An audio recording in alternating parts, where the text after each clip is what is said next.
जी जनाब एथियज्म साहब, कैसे हैं आप? जी कैसर भाई, अस्सलाम वालेकुम। आई होप के सब खैरियत से हैं। फिट जनाब, सुनाइए। Thank you. पहली बात तो ये मैंने एथियज्म लिखा है, ठीक है। Actually I don't really know कि मैं किस आइडियोलॉजी से एफिलिएट करता हूँ, but I think I am rational. I Bulleh कम शाह फ्रॉम अ साहब वाला मुस्लिम मामला बैकग्राउंड। है। बुला की जाना मैं कौन। जी वो गाना बहुत प्यारा है, लेकिन मुझे उनकी अच्छा नहीं बैकग्राउंड के लगता। बारे में नहीं पता। अच्छा नहीं, अच्छा। मुझे एग्जैक्टली उनके बैकग्राउंड क्या था मुझे आइडिया नहीं है, बट मैं I come from a Muslim background, but I okay. Consider myself rational. After listening to Ghalib and Haris, I kind of change. तो ओके। आई अच्छा अप्रिशिएट ये के ये। अच्छा। ओ सॉरी, अब मुझे समझ आई है। किसको किसको जी सुना जी। आपने? मैं अभी हारिस को तो मैं अभी नाम नहीं ले सकता क्योंकि वो अभी नहीं चेंज हो चुके हैं। आई डोंट नहीं नहीं कंसिडर हिम के। नहीं नहीं, मैंने मैंने आपसे ये पूछा है, अब उसमें इजाफा ना करें, जो बोला था वही बोलें। किस किस को सुना है? देखिए, मैं अपने आप को एक्सप्लेन मुझे करने देंगे तो आई वुड अप्रिशिएट इट। ओ भाई, जो आप बोला है ऐसे पहले मेरे वो वर्ड्स बोलो। को। वो सवाल में एक्सप्लेनेशन ही मांग सवाल रहे हैं वही है ना। जो आपने बोला है, वही पूछ रहा हूँ। इतने सेंसिटिव क्यों हो रहे हैं मेरे भाई? जो बोला था वही पूछ रहा हूँ, किन किन नहीं को तो सुना है? आप ऐसा ऐसा लग रहा है कि आप मेरे अल्फाज पकड़ने के मूड में। पर तो खैर, हाँ, मैं तो हूं ना आप मूड मेरी में, हूं ना मेरी मूड बात तो में। रखने देना मुझे। तो भाई जो नहीं तो मैं पूछा वो पूरी पहले बात तो बताएं। रखूं। नहीं, पूरी बात क्यों? जो जनाब, सवाल मैं पूछा दो वो मिनट बताएं। पहले आया हूँ। मैं पहले नहीं, दो बात तो मिनट रखता हूँ। पहले अच्छा आए इस हैं या सवाल का। 5 या 25 साल अच्छा पहले आए इसका हैं, मुझे इतना जवाब, परवाह नहीं। जो आपने बात बोला तो है वो रख तो बताएं। रहा बताया हूँ जाए, क्या हो आप। गया? मुझे हाँ। रखने देंगे तो रखूंगा ना किन जनाब, किन इतना किन किन हाइपर को क्यों हैं सुना आप? है? समझ नहीं आ रहा। किन किन को सुना है? नहीं तो मैं पहले अपनी पूरी बात रखूं एक बार। किन किन आप को पहले ही सुना सवाल है? जवाब करना स्टार्ट करेंगे। किन किन को सुना है? अच्छा मैं रिपीट कर दूं आपकी मैंने जगह, अगर 10 आप लोगों नहीं को करना सुना है। चाहते मैंने तो। हाँ, किन किन को मैंने सुना है? और ये भी जो लोगों को दो सुना बंदों है। का नाम लिया था, दो बंदों का जो नाम लिया था, किन किन को सुना देखिए, मैं ये कह रहा हूँ कि मैंने हारिस और है? गालिब को सुना है, बट अभी जो हारिस भाई हैं, thank I you. Don't think कि वो थैंक अपने। यू, बस रुक जाए। हाँ, रुक जाए, थैंक यू। ये रिपीट कर, इतनी सी बात से इतना टाइम ले जाते हैं। उनको पता नहीं नहीं तो क्या इतनी सी बात पे आप क्यों कैसर इतने कैसर हाइपर हो भाई, रहे हैं? सॉरी सॉरी, रुके, अब चुप कर जाना मेरा भाई। मुश्किल से तो जवाब दिया है, अब शोर डाल दिया। अब चुप कर जाए। अच्छा, कैसर भाई नहीं तो मैं पूछते तो पूरी बात उन्होंने रखूं फट नहीं जवाब रखूं देना अपनी? था। कैसर भाई, यार क्या हो गया है मेरा भाई, क्या हो गया है? क्या हो गया है? रेपुटेशन मैटर करती आपको है क्या हो अमर गया? भाई। यानी कैसर भाई इसका मतलब है सेकुलर हो, एथियस्ट हो, लिबरल हो, सबसे पहले इनमें से अकल के बाद जो दूसरी चीज जाती है वो जाती है सबर। अच्छा, कैसर भाई आप ये पूछते तो इन्होंने तुरंत जवाब दे दिया फटाफट। मैंने पूछा है तो इन्होंने मुझे उधर जा उधर जा। और तो भाई स्पेलिंग तो ठीक कर लो। जिनसे एथिज्म सीखा है आपने, उनकी वजह से मैं ये आपको तस्दीक करवा रहा था कि आपके टीचर ठीक नहीं है, आपको स्पेलिंग ही बेसिक नहीं आते एथिज्म के। सॉरी जी, हो सकता कैरी है ऑन। गलती हो गई हो। अच्छा जी, आपने इन दो लोगों को सुना, फिर आप बदल गए। आगे चलिए फिर। तो फिर अब मेरी बात पूरी होने देंगे या फिर वापस मुझे काटने वाले हैं? नहीं नहीं फरमाया कि अगर यार नहीं कहीं बात समझ आती ना, या कोई होता है कि आप ये चीज तो रिपीट कर मैं दें, वो पर्सनली लेके जाते हैं। या तो है ना कि हम आपसे कहें कि आप कोई ऐसी बात कहें जो आपने नहीं कही, लेकिन आपकी कही हुई बात को अगर कभी किसी चीज पे हो तो वो एक कन्वर्सेशन बिल्ड करने के लिए कुछ जरूरी चीजें होती हैं, वो माइंड ना नहीं करें तो आप। मैं अपनी प्लीज बात से कैरी ऑन। ठेल थोड़ी रहा था, मैं तो कंटिन्यू कर रहा था ना। जो मैंने बोला करें उससे करें मैं करें। मुकर थोड़ी रहा था। अच्छा फरमाइए हाँ, फरमाइए, आगे जी चलिए। जी, आप अपनी बात सॉरी रखिएगा, मगर ये है कि अगर कोई सवाल होगा कैसर भाई का या हमारा, तो वो रखने का हमें हक तो है ना। आप तो थोड़े मॉडर्न और हाँ, ब्रॉड मैं मान माइंडेड जायज ले लोग रहा हैं। हूँ, बट मैंने बात ही हाँ, नहीं रखी और आप तो पता नहीं। नहीं नहीं, अच्छा मैंने तो चलिए आगे तस्दीक। बढ़ते हैं। अच्छा, आगे चले बढ़ते चलते हैं, हैं। अभी जैसे फिर बात जातियात पे चली जाती है। एथियज्म भाई कैरी ऑन करें आप, चले। तो जनाब, देखिए, पहली बात तो मैं अप्रिशिएट करता हूँ आप लोग ये सब डिस्कोर्स कर रहे हैं, बट आई वुड अप्रिशिएट कि मैं थोड़े बात कहना चाह रहा था। पहली बात तो मुझे ये आइडिया नहीं था कि आप कब ऑनलाइन होते हैं। सो मैंने 3-4 बातें भी लिख के रखी हैं, तो अगर आप प्लीज सुन पाए ना तो मैं बहुत मेहरबानी आपकी। और आमिर भाई, मैं माजूर चाहता हूँ, बट ठीक है, मैं थोड़ा कैसर भाई से थोड़ा बात करना चाहता हूँ। भाई नहीं, सो थोड़ा मेरा, मैं तो, मुझे तो अब आपसे ये कोई बहुत गरज क्यूरियस। नहीं है। हाँ, मैं तो अब इतना, आपने जो बात की है मुझे इतना मजा आया, मुझे लगा आप जेन्युइन वो एथियस्ट हैं जिसका मुझे इंतजार था। तो ये तो कैसर भाई से मैं रिक्वेस्ट करके ओके। आपसे बात करूंगा। अच्छा, मैं कैसर भाई इजाजत है ना जी? कैसर भाई, प्लीज अगर आप मैं बात चुप कर सर। पाए तो मेरे लिए बहुत अच्छी बात है। हाँ, नहीं नहीं, नहीं, कैसर आप भाई आमिर भाई देखिए। से अरे बात करने के नहीं, बाद आप आमिर भाई मुझसे देखिए, जरूर मैं पूछें। आमिर भाई, मैं आपका अप्रिशिएट करता हूँ। I like your style, it's very good. पर नहीं नहीं भाई, प्लीज थोड़ा सॉरी। सा। नहीं नहीं नहीं भाई, सॉरी सॉरी, ऐसे ना करें, ऐसे ना करें। तो ये है अच्छा कि ठीक है, चलिए आप, मैं ये बोल रहा हूँ। जी अच्छा, सुन। मैं बोलूँ फिर? हाँ, अब सॉरी सॉरी, सुन ले जरा, आपने सुनना है जरा, क्या हो गया? आपका इज्म अच्छा, क्या है, बोलें थोड़ा फिर। सा पहले बता दें। मैं वही बताने लगा हूँ आपको कि हाँ। मैं I come from a Muslim background, and after listening to पहले भी, but listening to Haris and Ghalib, थोड़ा सा it it like turned out to be a final nail in the coffin. और आई ओ कंसिडर भाई, माई सेल्फ इज्म रैशनल। क्या है भाई? Ism. तो बता दो रहा हूँ भाई, आप इतने क्यों भाई हाइपर हो? इज्म मैं बता बताओ तो रहा ना, हूँ। मैं उधर गया था, मार्केट इतने बजे खुली थी, दुकान आमिर में भाई सर मुझे इज्म बता। एक सेकंड दीजिएगा, मैं शायद मेरी बात इनको समझ आ जाए। तो सर भाई आपका ही सबर है। एथियज्म साहब, इशू ये है कि आप बैक स्टेज से यहाँ पे आए हैं, तो जो आता है ना कॉलर, उसको सिर्फ अपना आप नजर आ रहा होता है। हमें वो सारे लोग नजर आ रहे हैं जिनसे हमने बात करनी है। तो हम थोड़े से रश में इसलिए भी होते हैं कि जो जिस चीज पे टाइम देना होता है, अगर उस चीज का टाइम इन चीजों पे लग जाए ना तो फायदा नहीं है। अब सवाल यह है कि आपका इज़्म क्या है, भाई जो इज़्म है वो बता दें। अगर आप उसकी वजाहत में लंबी नहीं जहां से पता चलेगी, हम खुद पूछ लेंगे भाई हमें समझ नहीं है, ये समझा दें। तो ये सब लोगों से बात कर रही थी ना, आपके पीछे 9 लोग हैं जो वेट कर रहे हैं। सो और वो 9 भी इसलिए हैं कि 9 से ज्यादा की गुंजाइश नहीं है, जो बाहर से लोग हैं भी उससे ज्यादा हैं।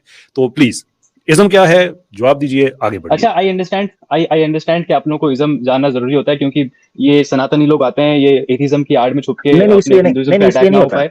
नहीं नहीं इसलिए नहीं आज होता, मेरी बात तो रखने दो इसलिए यार, नहीं। मुझे बात सुन तो ले जरा, रखने दो सुन ले सर। भाई, सुन ले ना, आप गलत कर रहे हैं ना, आप गलत कर रहे हैं, सुन ले जरा भाई पहले, सुन ले। इसलिए नहीं पूछ रहे, स्ट्रीम का टॉपिक ये है भाई, ये कैसर भाई की स्ट्रीम है। आप शायद मुझे देखकर आपको गलती लग रही है, ऐसी बात नहीं, कैसर भाई की स्ट्रीम है, ठीक है।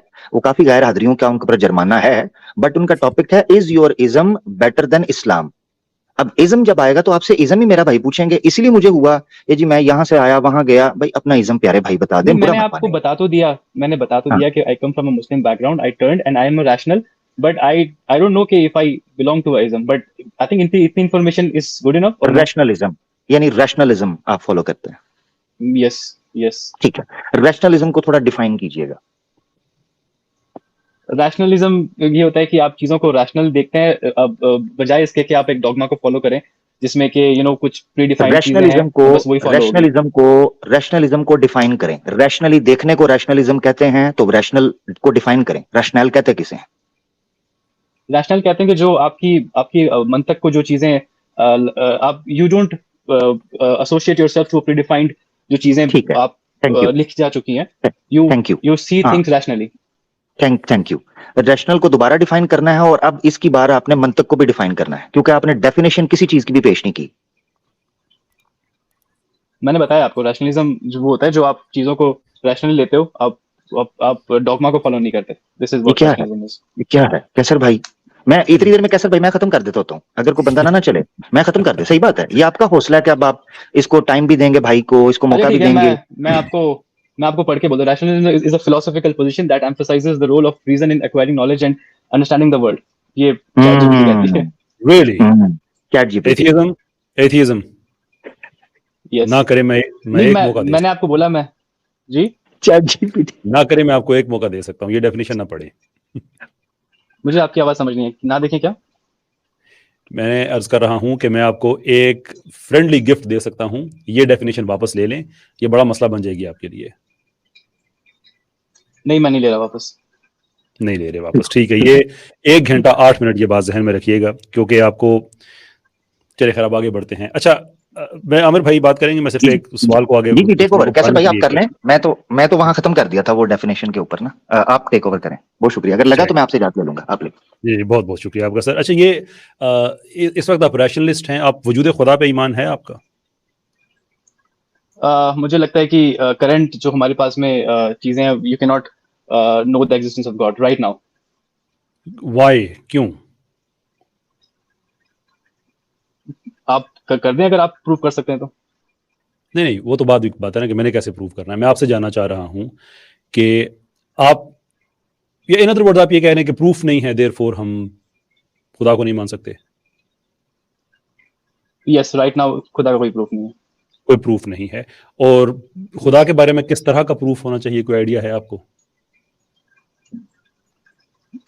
खुदा के बारे में प्रूफ होना चाहिए, आई डोंट नो, जैसे फॉर एग्जांपल अगर मैं बोलता हूँ कि क्या ये सामने वाला पर्सन एग्जिस्ट करता है, तो मैं बाकी से पूछूंगा भाई हाँ तुझको भी दिख रहा है, सो हम लोग एविडेंस एंड जो क्या बोलते हैं उसको, गवाही होती है, उस पर भी हम लोग बिलीव करते हैं कि गवाही पे believe बाकी लोग को करते भी हैं, अगर सामने वाला पर्सन दिख रहा है और मैं उससे कम्युनिकेट करता हूँ और चीजें हमें लेन देन होता है, तो वो एक प्रूफ है कि सामने वाला बंदा एग्जिस्ट करता है। बट यानी कि जो God से हम एम्पिरिकली, कभी, ये जो एम्पिरिकली वेरीफाइबल चीजें हैं, बेसिकली वही आपके लिए मेयार हैं।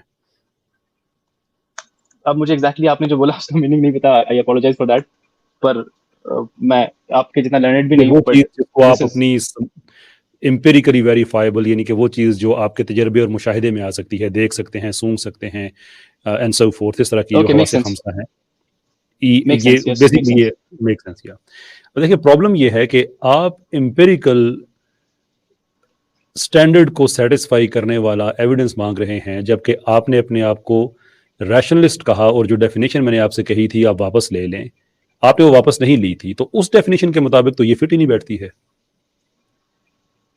क्यों नहीं फिट बैठती? क्योंकि आप एम्पिरिसिज्म वाले हैं, रैशनलिज्म वाले नहीं हैं। नहीं, मैंने अब जैसे मैंने कहा, आप मुझे एग्जैक्ट डेफिनेशन एम्पिरिसिज्म की नहीं पता है, बट रैशनलिज्म की जो मैंने डेफिनेशन आपको बोली है कि मैंने एक्सप्लेन इट कर दिया ना। एम्फसाइजेस द रोल, जी, हम्म, इट जी जी। Emphasises the role of reason in acquiring knowledge and understanding the world. ये बेसिक सी Therefore, डेफिनेशन है therefore रैशनलिज्म की। no empiricism, therefore no empiricism required. Sir मैंने जैसे कहा, मुझे एम्पिरिसिज्म डेफिनेशन एग्जैक्टली नहीं पता, अगर आप साफ लफ्जों में बता पाए तो मैं मेहरबानी होगी। मैं I am not as learned as you. I Qaiser भाई, this is the problem sorry. कि जब हम चीजों को, जैसे भी आपने जल्दी से गूगल किया ना, तो आप रैशनैलिटी को रैशनलिज्म के साथ मिक्स कर गए। रैशनलिज्म एक्चुअली अपोज करती है एम्पिरिसिज्म को। एम्पिरिसिज्म, ये एपिस्टेमोलॉजी में दो क्लासिकल बहसें हैं, ग्रीक ज़माने से चली आ रही हैं। हम मुस्लिम्स इस डिस्पैरिटी को अननेसेसरी समझते हैं, हम एम्पिरिसिस्ट भी होते हैं और रैशनलिस्ट भी होते हैं। लेकिन जो एम्पिरिसिस्ट हैं उनका तकाजा, उनका वो ये पॉजिट करते हैं कि जो सोर्स ऑफ नॉलेज है या जो क्लेम बेस आप करते हैं किसी चीज़ पे, वो सिर्फ एम्पिरिकली वेरीफाइबल चीज़ों पे हो सकता है, देखना सुनना ये वो वगैरह, तजर्बा मुशाहिदा। और जो रैशनलिस्ट है, जो डेफिनेशन आपने दी थी कि नहीं हम गौर व फिक्र, तदब्बुर, रीजनिंग, तो जी, इन चीज़ों को यूज़ करके भी नतीजे पे पहुंच सकते हैं। और जो लोग एथियस्ट होते हैं वो ज़्यादा एम्पिरिसिस्ट होते हैं, वो रैशनलिज्म वाले नहीं होते हैं, वो रैशनलिस्ट खुद को कहते हैं, but that's a different meaning. जो रैशनलिज्म जिसकी डेफिनेशन आप दे रहे हैं, ये तो एक्चुअली एथियज्म के खिलाफ जाती है। लुक, मैं पर्सनल नहीं होता, लेकिन अगर मैं आपसे ये कहूं कि आपकी इन मामलात में जो रीडिंग है वो शायद अभी मुकम्मल नहीं है, तो मैं गलत तो नहीं कह रहा हूँगा? बिल्कुल गलत नहीं। बिल्कुल सही सही कह रहे हैं आप। तो इस बेस पे क्या ये फेयर है कि आप मुस्लिम बैकग्राउंड से आए, आपके पास सैकड़ों बरस की एक तारीख है और आपने उस सब को डिनाउंस कर दिया based on your lack of knowledge? Is that fair? तो रैशनलिज्म भी कोई नया नहीं है, ये भी पुराना है। मैंने भी अर्ज किया है कि जिस रैशनलिज्म की आप बात कर रहे हैं वो हमारे पास है। हम रैशनली बगैर खुदा को ये कहे कि नहीं खुदा मेरे सामने आएगा और बात करेगा तो मैं फिर उसे मानूंगा, ये तो हो गया एम्पिरिसिज्म। मैं अपने रैशनलिज्म को यूज करके इस कायनात की जो परफेक्शन है उसको देख के, अपने जिस्म की जो परफेक्शन है, जो एक इकोलॉजिकल सिस्टम के अंदर जो कम्युनिकेशन है, जो पैटर्न्स हैं, इन सबको देख के मैं रैशनली इस नतीजे पे पहुंच सकता हूं कि खुदा है। That's me, but that can not be you. As an atheist you have to be an empiricist. अच्छा, सॉरी Yeah, कैसर भाई, it does- कैसर भाई, it कैसर भाई, does मैं not- आपकी मैं हेल्प जवाब करना दे चाह दूं रहा हूँ। क्या? मैं आमिर आपकी भाई, हेल्प मैं करना क्वेश्चन चाह रहा से हूँ। एक सवाल अगर आप इजाजत दें, उसके बाद जवाब तो बाकी दे दूं मैं आमिर भाई। मैं इनकी हेल्प करना तो चाह रहा था वैसे, मैं उसका हेल्प कर दे। but you think it's perfection, but I don't think it's perfection, and it does not seem rational to me कि ये perfection है ये इस दुनिया में। कौन सा आपके पास ऐसा एम्पिरिकल एविडेंस है जिसकी बेस पे आप इस नतीजे पे पहुंचे हैं? This is not a perfect world। यहाँ पे earthquakes आते रहते हैं और लोगों को अजीब अजीब बीमारियां होती रहती है, और Sure. कभी दो बच्चे पैदा हो जाते हैं, कभी एक बच्चे के अंदर अजीब सा उनमें वो होता है। So it's not perfect। ये हम चलेंगे लो हैंगिंग फ्रूट पे। हम बात करें फिलोसफी की। ये जितनी चीजें हैं ना, जो प्रॉब्लम ऑफ ईवल है, ये बड़ा अरसा पहले ये एड्रेस हुआ है, इसके अंदर कोई नई जान नहीं है। विच इज द रीजन कि वेस्ट में अब ज्यादा लोग एथियज्म से शिफ्ट होके वो गॉडलेस स्पिरिचुअलिटी और एक रिवाइवल ऑफ डीइज्म उस तरफ जा रहे हैं। लेकिन हमारे यहाँ जो होती है वो नॉलेज थोड़ा लेट पहुंचता है, विच इज फाइन। लेकिन जो सवाल मेरा आपसे ये था कि अगर आप जिस फलसफे को इस्तेमाल करते हुए आप किसी एथियस्ट से मुतासर हुए, जब आपको उस फलसफे की मुकम्मल समझ ही नहीं है, and I say this with respect to you, क्या ये फेयर है कि आप एक एस्टेब्लिश्ड सिस्टम ऑफ बिलीफ को छोड़ दें लैक ऑफ नॉलेज की बेस पे? नहीं, जैसे मैंने कहा कि अगर कुछ चीजें आपको इरेशनल लगती हैं तो आप you can disregard the entire thing, जबकि वो आपका आइडियोलॉजी वो ये क्लेम करता है कि उसमें एक भी इम्परफेक्शन नहीं है। तो उसमें अगर आपको थोड़ी भी इम्परफेक्शंस मिलती है तो you can disregard the entire thing. But दूसरी जो है और वो अगर ये आइडियोलॉजी क्लेम नहीं करती है। और अगर आइडियोलॉजी ये हो कि इसके अंदर जो परफेक्शन आप ढूंढ रहे हैं वो आपको नहीं मिलेगी, तो फिर आपको एक कंसिस्टेंसी नजर आ जाएगी फिर? नहीं, पर जो वो ये किस चीज में इम्परफेक्शन नहीं मिलेगा? Can you repeat? अगर आइडियोलॉजी ये मिले रिलीजन के अंदर, वो आइडियोलॉजी वो नहीं होती, लेकिन हम सिर्फ फॉर कन्वर्सेशन के पर्पज के लिए हम बात कर रहे हैं कि अगर आइडियोलॉजी ये हो कि जिस परफेक्शन की आप बात कर रहे हैं उसको ऑफर ही नहीं किया गया, तो फिर ठीक है। सो ऑप्शन नंबर 1, कि आपको ये कहा जाए कि Okay. ये वर्ल्ड परफेक्ट इस हवाले से है कि इसमें बीमारी नहीं है, मौत नहीं है, जलजला नहीं है, कुछ नहीं है, और फिर आप ये देखेंगे सारा कुछ है, तो आप कहें कि ना, इट्स नॉट कंसिस्टेंट। और दूसरी तरफ आपको ये कहा जाए कि भाई इसमें वो जिस परफेक्शन की तुम बात कर रहे हो तुम्हें इसमें नहीं मिलेगी, वो दैट सेकंड ऑप्शन जो है ये ज्यादा कंसिस्टेंट है। श्योर, अगर ये क्लेम है कि इसमें आपको नहीं मिलेगा तो then definitely, but I don't think so ऐसा क्लेम किया गया है। जो वलक़द भी खलक़नल इंसान फी कबद बाद औज़ु बिल्लाह, एग्जैक्टली यही कहा गया है कि बेशक इंसान को मुश्किल में या मुश्किल के लिए पैदा किया गया। दुनिया में आसानी का कॉन्सेप्ट ये क्रिश्चियनिटी का है कि खुदा के कुंबे में आ जाओगे तो सारा कुछ परफेक्ट है। हम ये कहते हैं कि इस दुनिया की मुश्किल को गुजारने के बाद अपने आप को इस चीज़ का अहल साबित करो कि तुम उस जहां में चले जाओ जहां पे मौत नहीं है, बीमारी नहीं है, जलजला नहीं है, कैंसर नहीं है। यस, वहां पे आपको अगर मिल जाता है दैट्स फाइन, आपका एतराज़ बिल्कुल वैलिड हो जाएगा।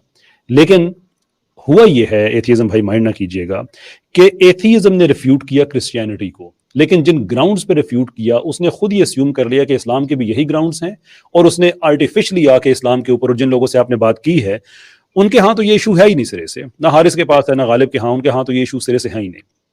लेकिन चूंकि वो खुद भी इस सिस्टम को नहीं समझते और आपने भी उन्हीं से ये चीज़ ले ली, तो मेरे ख्याल में आप ये तो एक्सेप्ट करेंगे कि किसी भी ओपिनियन की क्वालिटी उस इंफॉर्मेशन की क्वालिटी से बढ़कर नहीं हो सकती जिसकी बेस पे ओपिनियन बनाई जाए। ये बात मैं ठीक कह रहा हूँ? Sure sure. लेकिन तो वो लोग जो कुरान को नहीं ओके, समझते, बोलिए। थियोलॉजी को नहीं समझते, फिलोसफी को नहीं समझते, जब उनकी बेस दी हुई इंफॉर्मेशन पे आप एक कोई ओपिनियन बनाएंगे तो वो ठीक नहीं रहेगा ना। भाई हमारा कोई क्लेम नहीं है कि इस दुनिया में आपको परफेक्शन मिलेगी। जब हम ये कहते हैं कि फाइन ट्यूनिंग आर्गुमेंट की हम बात करते हैं, तो हम ये कह रहे हैं कि इस दुनिया को, ये जो कुर्रा अर्ज है, जो हमारा प्लेनेट अर्थ है, इसको एग्जिस्ट करने के लिए जो ऑड्स चाहिए सर्वाइव करने के लिए और थ्राइव करने के लिए, वो मैथमेटिकली इम्प्रोबेबल है, अनलेस कि कोई डिजाइनर ऐसा हो जिसने इसको डिजाइन किया हुआ हो। इसके साइज में थोड़ी बहुत कमी हो जाए, ये एग्जिस्ट नहीं करेगी। थोड़ी सी बड़ी हो जाए तो एग्जिस्ट नहीं करेगी, थोड़ी छोटी हो जाए एग्जिस्ट नहीं करेगी। इसके सामने जो दो प्लैनेट्स हैं, अगर अपनी जगह से trajectory, in terms of trajectory थोड़े से अगर हट जाएं, ये एग्जिस्ट नहीं करेगी। इसका चांद के साथ जो रिलेशनशिप है 23.5 डिग्रीज का जो टिल्ट है, अगर उसमें थोड़ा सा तगय्युर आ जाए, ये सर्वाइव नहीं करेगी। कोई कार्ल सेगन ने 2 कंडीशंस दी थी किसी सियारे की सर्वाइवल के लिए, तो उस जमाने के एथियस्ट ये कहते थे कि यस 2 तो हो ही सकती हैं भाई, इतनी बड़ी कायनात है, उसके अंदर किसी जगह पे अगर 2 वो कंडीशंस हो गई हैं वारिद, तो चले हो सकता है, पर नाउ वी नो के 50 से ज्यादा चाहिए होती हैं, और एक भी अगर पीछे हट जाए, एक भी निकल जाए, वो सियारा एग्जिस्ट नहीं करेगा। तो मैं सिर्फ प्लैनेट अर्थ के हवाले से इसकी परफेक्शन को मैं जब देखता हूँ, it is mesmerising to think कि कोई आदमी अपनी अकल को इस्तेमाल करते हुए कहे कि ये एक्सीडेंटल है। आपकी अकल में ये बात आती है वैसे? अच्छा ठीक है, पहले आपने ये बात कहा कि ये इम्परफेक्शन का इस्लाम क्लेम नहीं करता है। ठीक है, मैंने ये कहा भी नहीं था कि इस्लाम इम्परफेक्शन का क्लेम करता है। ये बात आपने लाई है कि परफेक्शन इस दुनिया में काफी परफेक्ट, तो मैंने उसका रिफ्यूट करते हुए वो बात कही थी कि परफेक्शन मैंने मेरे जब मैं एक्चुअली हो रहा आपने था तो कही ये थी। नो सर, एक्चुअली मैंने आपने कही कही थी थी। ये बात। आप कंफ्यूज कर गए थे एक चीज को कि मैं फाइन ट्यूनिंग आर्गुमेंट की बात कर रहा हूं और आप जलजले और बच्चों की पैदाइश, और ये कंप्लीटली डिफरेंट 2 चीजें हैं। आप प्रॉब्लम ऑफ ईवल की बात कर रहे हैं, हम बात कर रहे हैं कि ये कायनात इतनी फाइनली ट्यून्ड है। I just put your question, आप रैशनलिस्ट आदमी हैं, कि अगर मैस और एनर्जी की डिस्ट्रीब्यूशन रिक्वायर जितनी है हमें, और immediately after the inception of this universe उसके ऑड्स इतने इम्प्रोबेबल हैं कि it's 10 to the power of 10 to the power of 123, इतना बड़ा नंबर है कि इसको लिटरली सारी कायनात के एटम्स इकट्ठे करने तो वो भी कम पड़ जाएंगे, ये नंबर फिर भी नहीं लिखा जाएगा। This is how big a number we are talking about. तो उसमें से सिर्फ एक जगह पे ऐसी है कि जहां से अगर ये कायनात शुरू होती है तो उसकी जो डिस्ट्रीब्यूशन है मैस और एनर्जी की, वो होगी जो कि इस कायनात के किसी हिस्से में जिंदगी को अकोमोडेट करेगी। To me that is designed. मेरी अकल ये कहती है, आपकी अकल ये कहती है ये एक्सीडेंट है, नो प्रॉब्लम सर। लेकिन ये आपको भी पता है और मुझे भी पता है कि ऐसा नहीं हो सकता कि नियरली 14 बिलियन सालों से unconnected, random, stochastic, irrational accidents हो रहे हों और मैं और आप इस वक्त आपस में बात कर रहे हों उस परफेक्शन की वजह से जो हमें अलाउ करती है। मैं बोलूं? श्योर। पहली बात तो वो परफेक्शन वाली बात हमने हो गई। उसके बाद आप ये कह रहे हैं कि बहुत सारी चीजें हैं जो फाइनली ट्यून्ड है, पर आप ये भी देखें ना कि कितना बड़ा हमारे पास में स्केल है, कितना बड़ा ये यूनिवर्स है, जो ट्रिलियंस ऑफ गैलेक्सीज जो हैं, उस पे हमारी रीच तो पहली इतनी कम है कि हमको पता भी नहीं, हम खाली बहुत ही नियरेस्ट गैलेक्सीज में हमको पता है, बाकी का हमको पता भी नहीं है। तो उस इतने गैलेक्सीज में इतने कोइंसिडेंसेस होना I think may be possible. और हमको बाकी मैं का पता भी उन नहीं है। गैलेक्सीज को इंक्लूड कर रहा हूं, वो कायनात के अंदर ही है। हाँ ठीक है, हम हमारी नॉलेज बहुत ही कम है, साइंस अभी आई डोंट थिंक इवन दो कि बहुत ज्यादा तरक्की की, बट स्टिल हमारी पहुंच बहुत ज्यादा आगे तक नहीं गई है। So what is the point? इतने बिलियंस ऑफ गैलेक्सीज में आप कह रहे हैं कि इतनी सारी फाइन ट्यून्स अगर हैं, तो एक जगह पे ऐसा होना ठीक है, हो भी सकता है। आई डोंट थिंक सो तो इट्स यानी कोई बड़ी कि हम बात है। साइंसी तहकीक के नतीजे में हम कोई ऐसे यानी कि ऐसा हो सकता है कि इन फ्यूचर हमें और भी इस तरह की जगह मिल जाएं कि जहां पे जिंदगी मुमकिन हो सकती है, राइट? Why not? श्योर, इसी को ईमान व्हाई कहा नॉट? जाता है। नहीं, ईमान नहीं कहा जाता, इसको रैशनलिज्म कहा जाता है कि अगर आपको इसमें आसपास दो में चीज, दिख रही है। इसमें एक चीज आप मुझे रैशनली बता दें कि एक वक्त ऐसा आएगा कि साइंस ऐसी जगह को डिस्कवर कर लेगी जैसी जमीन है। क्योंकि हमको और नई नई मिलती जा रही है, सो ये आपको दैट इज रैशनल, ये प्योरली, एज आप, that's a faith based statement, purely faith. नहीं, ये आपको ये रैशनल है आपको कि अगर आपको और आपको कैसे एवरी रैशनल ईयर है? आपको नई नई, एवरी जैसे टाइम जा रहा है आपको नई नई गैलेक्सीज और नई नई जो सोलर सिस्टम जो डिस्कवर हो रहे हैं, तो कोई इतनी कोई, तो ये तो मंतक कहता है ना कि और भी होंगे फॉर श्योर। मंतक कौन सी मंतक कहती है? इस्तकराई, इस्तखराजी? मैंने मदद करनी चाहिए थी कैसर भाई, आप भी बड़े तेज हैं, आपने मैंने भी करने नहीं करनी चाहिए थी सर, मैंने भी ठीक। कहा था स्टेटमेंट वापस ले लें, अब वो नहीं चाहते हैं तो मैं क्या करूं? नहीं, मैं क्यों लूंगा statement? I agree with my statement लेकिन 100%। वो स्टेटमेंट के मुताबिक तो आप एम्पिरिसिस्ट है ना। अगर आप एम्पिरिसिस्ट हैं तो आप ये ईमान कैसे रख सकते हैं कि साइंस एक दिन उस मुकाम पे पहुंच जाएगी कि हमें और भी इस तरह की परफेक्ट गैलेक्सीज मिल जाएंगी जैसी हमारी है, गोल्डीलॉक्स जो जो जोन है। नहीं, इसका नहीं, मैंने ये नहीं कहा कि मिल जाएगी, बट चांसेस हैं कि मिल यू सकती है, क्योंकि literally did, you literally did say that. नहीं नहीं नहीं, मैंने ये कहा कि मिलेगी, मैंने ये कहा मिलेगी नहीं। हाँ, क्या कहा? नहीं मिलेगी? मैंने कहा कि चांसेस है फॉर श्योर, लगता तो है कि मिलेगी, कि जितना बड़ा यूनिवर्स है। चांसेस तो किसी चीज के भी हो सकते हैं, बट अगेन जो चीज नहीं आप नहीं मिस नहीं, कर रहे चांस हैं कि नहीं, वहां पे किसी भी भी चीज के, I am sorry to interrupt, मैं किसी भी चीज के हो सकते हैं। अच्छा आप चलिए बोलिए, ठीक है बोलिए आप, सॉरी। अगर एक चीज अगर हो सकती है तो देखें ना, हो सकने की बेस पे आप ये कहें कि मुझे चूंकि मिल गई है देयरफॉर मेरी कंक्लूजन ये है कि ये भी एक्सीडेंट है। हालांकि वहां पे भी अगर आपको कोई चीज मिल जाती है ना, I don't deny that by the way, मेरा इससे कोई इशू नहीं है। मैं कहता हूं कि सारे इस दुनिया में कहीं किसी और जगह पे अगर कोई मिल जाती है, कोई नई जिंदगी मिल जाती है, मुझे कोई हैरत नहीं होगी, ना मेरे ईमान पे कोई फर्क आएगा। इसलिए कि व्हाट वी नो इज कि हमें इतनी बड़ी कायनात में खलीफातुल अर्द कहा गया है। जनाब रसूलुल्लाह महमद सल्लल्लाहु अलैहि वसल्लम को रहमतुल लिल आलमीन कहा गया है, अर्थ के लिए रहमत नहीं कहा, आलमीन के लिए कहा। सो हम ओके विद इट कि yes sure there could be other places, लेकिन वहां पे भी जो कंडीशंस हैं वो इतनी मैथमेटिकल इम्प्रोबेबल होंगी कि अगर आपको कोई और मिल जाता है तो आपका ईमान और पक्का हो जाना चाहिए कि ये क्रिएटर के बगैर नहीं हो सकता। कि अगर एक हो गया है, which is mathematically improbable by the way, it's simply not, it's impossible कि ऐसा एक्सीडेंटली ऐसा नहीं हो सकता। क्योंकि आप पता है एक्सीडेंटली जब आप बात कर रहे हैं ना, एक प्रोसेस की लेयर्स को समझे एथियज्म भाई।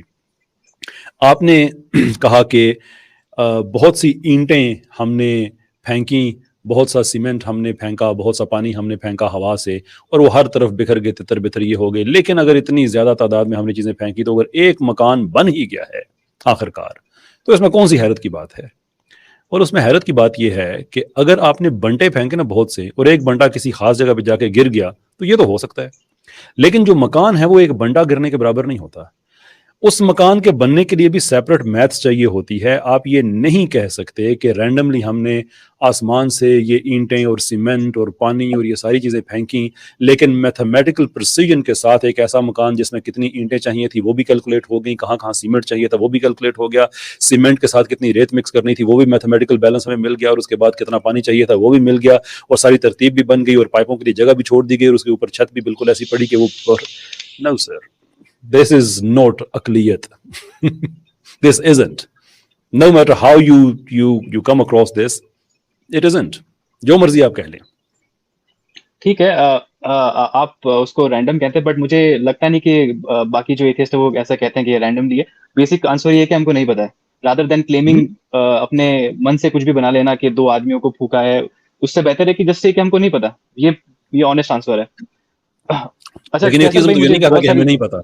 वो कौन सा एथियस्ट है जो कहता है हमें नहीं पता? एथियज्म तो क्लेम है नहीं, ऑफ लैक ऑफ गॉड। पहली बात तो आई आई आई आई अडहेयर टू एग्नोस्टिक एथियज्म, जो ये बेसिकली ये कहता है कि the existence of God can not be known. उसकी बस इतनी सी डेफिनेशन है। हाँ, कौन चंगे रहे हो कैसर भाई, चंगे रहे एथियज्म भाई, अल्लाह हाफिज। That's what I can do. Yeah. इसीलिए कैसर भाई मैं 3 मिनट के अंदर अल्लाह हाफिज कर देता हूँ, मगर माशाल्लाह, मगर लोगों को सीखने को मिला होगा। मैं तो क्या योर रिएक्शन, माशाल्लाह, क्या अनबिलीवेबल। वो देख ले अभी यासीन खान साहब कमेंट्स में बैठे हैं, वो कह रहे हैं अभी नया आर्गुमेंट आ गया जी। I mean it's just really getting sick and tiring कि जहां एथियज्म फंसता है एकदम से एग्नोस्टिक हो जाते हैं। कैसर चलिए, भाई अमर भाई। सॉरी, मुझे अब राइट है ना, क्योंकि आप जी नतीजा जी निकला। नहीं, नेक्स्ट अबू शाकिर साहब आ रहे हैं, वो हैं ही सारे आपके। वो आपके हैं, वो आपके हैं। अच्छा, नहीं सर, मेरी तरफ से गिफ्ट है आपको। हाँ, हमारे कई बेचारे एथियस्ट वगैरह को भी दुख हो रहा होगा कि यार इसने स्पेलिंग के मिस्टेक क्यों निकाली। इसलिए निकाली, जब आप एक academic, intellectual, rational, logical, scientific होने का क्लेम करते हैं ना, तो उस क्लेम का नतीजा आपके बिहेवियर में नजर, उसका एक्सप्रेशन होता है आपकी गुफ्तगू के अंदर। मसलन बात करनी कि मैं सुनता रहा हूं जनाब खारिश को, मैं सुनता रहा हूं जनाब जुलाब को, बन मिनल अजवाज को, और नतीजा यह है कि एम्पिरिसिज्म का नहीं पता, टाइम खा गया। मुझे दुख, देखे मैं आपको एक चीज बताऊं, सीखने को बहुत मिलता है, मगर जब हमारे मुफ्ती साहब जैसे, कैसर भाई जैसे कीमती लोगों का वक्त जाया होता है ना, तो फिर मुझे कचीचियां फिर दड़ती हैं। ये होता है मेरे साथ। बाकी वो मेरा अपना एक एक्सपीरियंस है जो मैंने अपने दिल की बात रख दी।